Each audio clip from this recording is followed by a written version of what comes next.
when we were planning this event, our purpose was to have get a comprehensive view of the situation.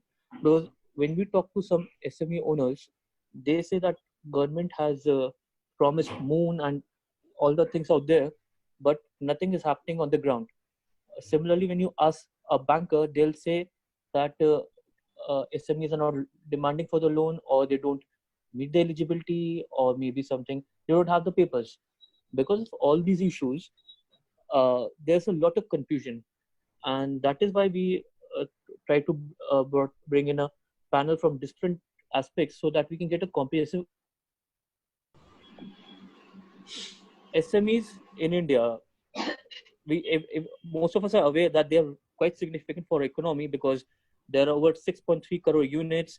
They employ 40% of the workforce. They contribute to over 30% of the Indian GDP, 45% of total exports, and of the total banking exposure, 22.5% is towards the MSME sector only. And even the government is aware of the significance of MSME. That is why there are several schemes which are targeted for the MSME sector. There are over 10 plus schemes which are targeted directly by the MSME ministry. There are over 50 plus schemes under Startup India scheme. Government has also appointed several agencies like SIDBI, NABARD, NSIC that provide support to SMEs. There are over 12 plus schemes under SIDBI, 18 plus schemes under NABARD, 11 plus under NSIC.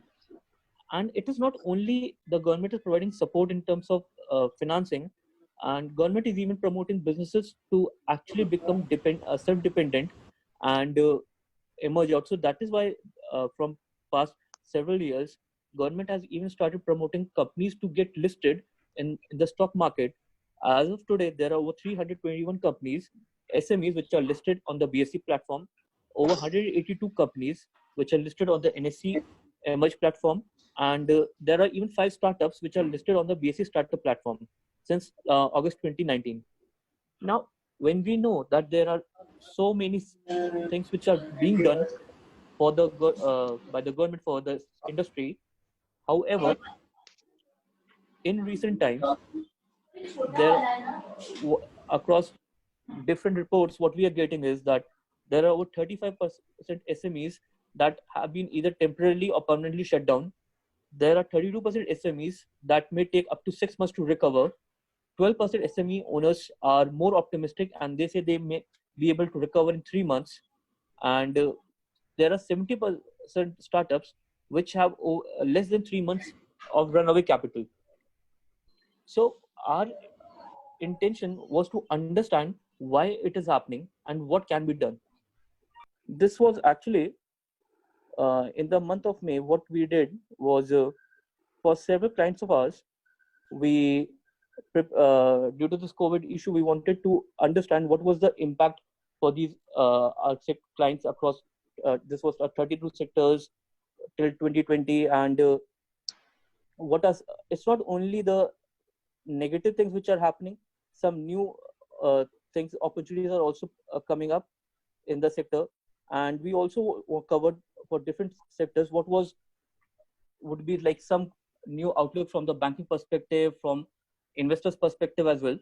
So this was, I mean, when we talk about the index, it was about, when we say the low sector, some sectors were there where only the demand was impacted, demand was not impacted, supply was only impacted.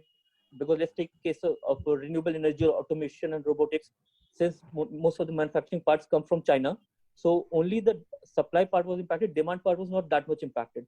But there were certain other aspects also, because where the demand part was also expected, because many people lost their jobs, and so they are refraining from investing on several aspects.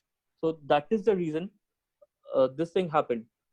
So we developed an index of severity that was based on supply and demand. And so there are many sectors where although supply is there, workers are coming back, even companies have funds, but for many sectors, the demand will not be picking up for next few months. So those kind of sectors will actually be afraid to take up new money, and even banks would be hesitant to give money to those sectors.